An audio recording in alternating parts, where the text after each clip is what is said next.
the car was smashed completely. He says, "What are you talking? She is not there anymore. We have already covered the body." And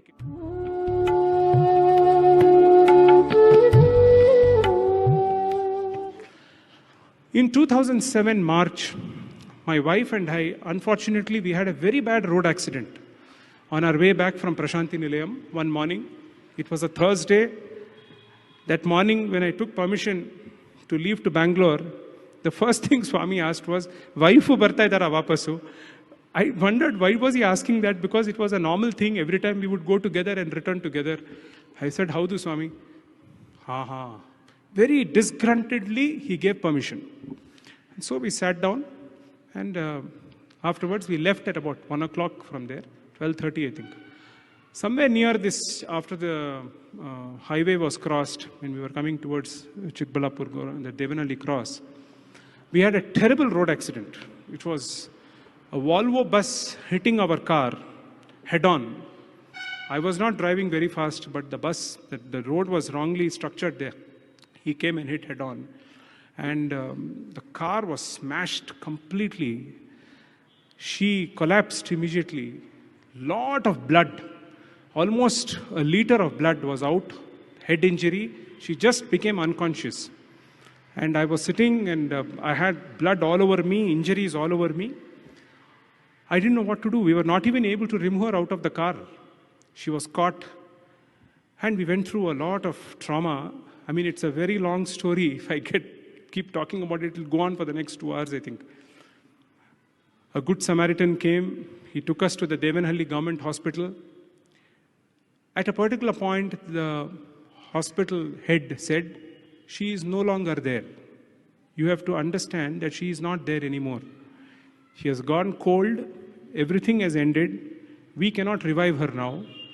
So now we will arrange an ambulance for you to take the body back to Bangalore." And I said, "I cannot believe this. I mean, how can this happen?" And the first thought was Swami.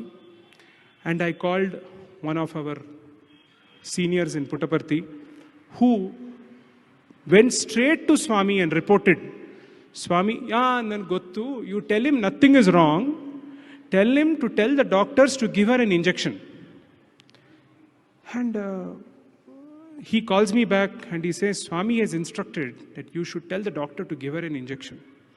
And I go to the doctor and tell him, and that man shouts at me. He says, "What are you talking?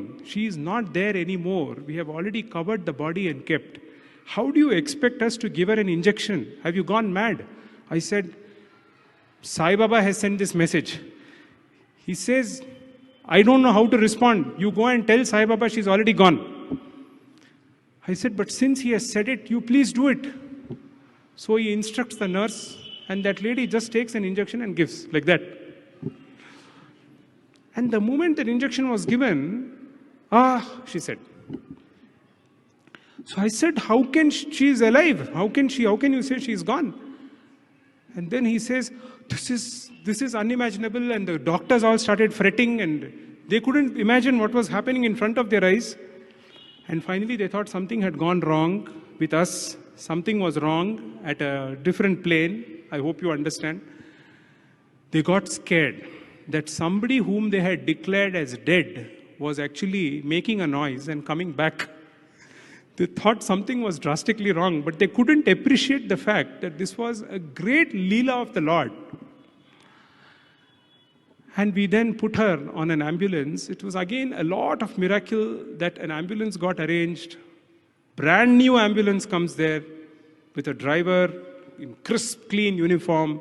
First time the ambulance is being driven by him. He takes us, and on the way continuously Chakravarti sir is giving information. Swami has said, "Go to Nimhans, don't worry, there is so-and-so doctor, go, take care." So we go.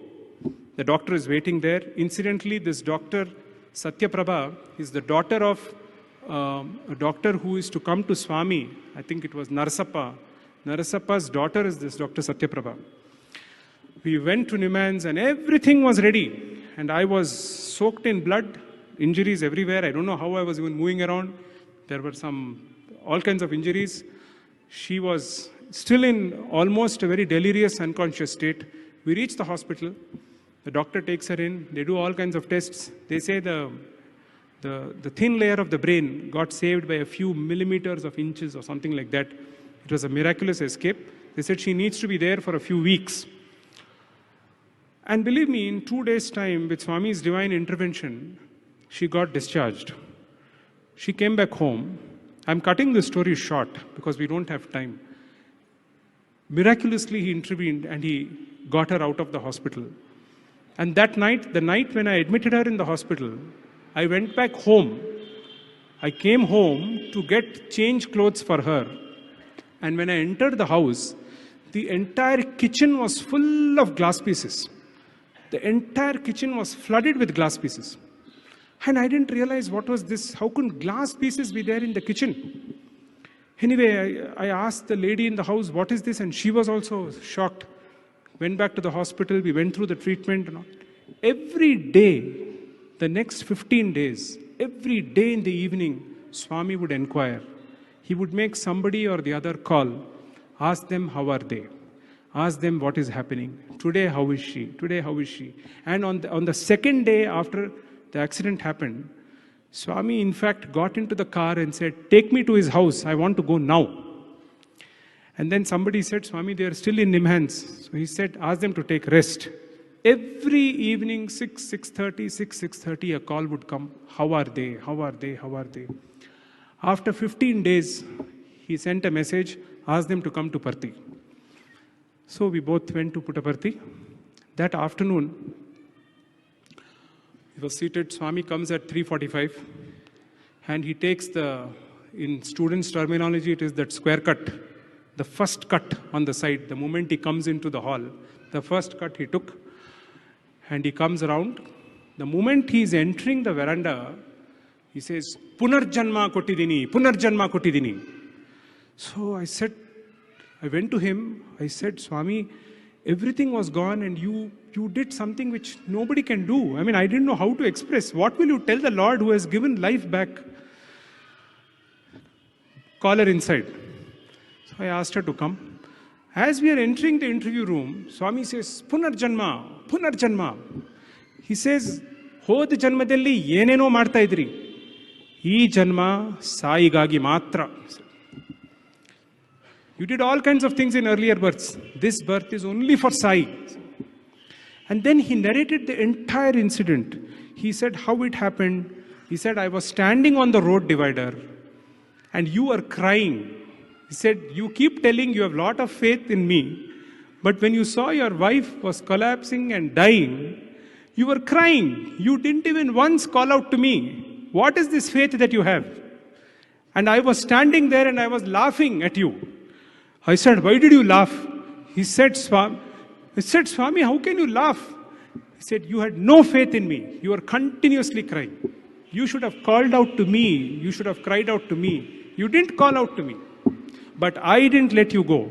I did everything that was required. When the injection was put in, I put the prana inside, he said. In fact, after saying this, I actually started off telling you all, I told Swami, I want to narrate this incident in Kulwant Hall in front of everybody, Swami. You have to give me the permission. And he said, idikkinna samaya bandilla, samaya bandaga nin helu. Ivaga beda, samaya bandaga helu, he said. And I asked him many times after that. I said, Swami, permit me to tell this, permit me to tell this. And this morning, when I was sitting in my puja, and I said, Swami, at least today, allow me to share this incident in that hall, that garland just cut. And so I decided that I must share this experience with all of you today. And after that, after this, what he said was, I'm telling you, I am not able to even now believe what he said. He said, those 15 days, Swami said, every time I used to take food and take it near my mouth, I could not eat because I was thinking about you all. He said, I have not eaten properly for 15 days. So much of love. I tell you, I don't think I deserve it. I don't think we all deserve it. So much he did. So much He is doing. We have not risen up to what He wanted us to do. We are not rising up. We are still caught in our mundane issues only. This was absolute, true divinity. This was divinity in its fullest form. Can you imagine Lord saying, I could not eat because I was thinking about you? 15 days He said, Nanu uta madilla mangaru. And I held His hand and said, Swami, why? For us, why, Swami? We are not worth it. We are not worth all this love. This much love you should not give, Swami. We will not be able to take it. And somehow it ended. He gave us so much love after that. In the next few days, He kept us in Prashanti Nilayam. He took care, every time inquiring, every time asking. So much care, so much love, so much love. When He was sending us back in that visit, when we were returning back to Bangalore, He said, Inmelainda, naan gaadi hinde back seat alli naan kutkoltini. I said, Swami, He said, ನೀನು ಯಾವಾಗೆಲ್ಲ fast ಹೋಗ್ತೀಯೋ ನಾನು control ಮಾಡ್ತೀನಿ. ಏನು ಚಿಂತೆ ಮಾಡಬೇಡ. ನಾನು back ಸೀಟಲ್ಲಿ ನಾನು ಕೂತ್ಕೊಳ್ತೀನಿ. ಫ್ರಂಟಲ್ಲಿ ನೀವು, ಬ್ಯಾಕಲ್ಲಿ ನಾನು. And after that, there was a very mundane thought. I want to just add this incident because there was a very mundane need. The car that I had was a Wagon-R, white color, which met with the accident. A Volvo bus, it's a Wagon-R, you can imagine. And I incidentally, in that interview, asked Swami about the glass pieces. And he said, when the bus hit the car, all the glass pieces and the steering should have come and hit your face. I turned the steering and put it the other way, and all those glass pieces, I put it off in your kitchen. That is why all those glass pieces were in the kitchen. So He can go to any extent, brothers and sisters. There is absolutely no limit. He is here now. I know He's here. You can feel it. He is very much here. It's unfortunate we are not able to see it with these eyes. We need to elevate ourselves, uplift ourselves to an extent we can see Him continuously. But He is here. It is so clearly evident He is here.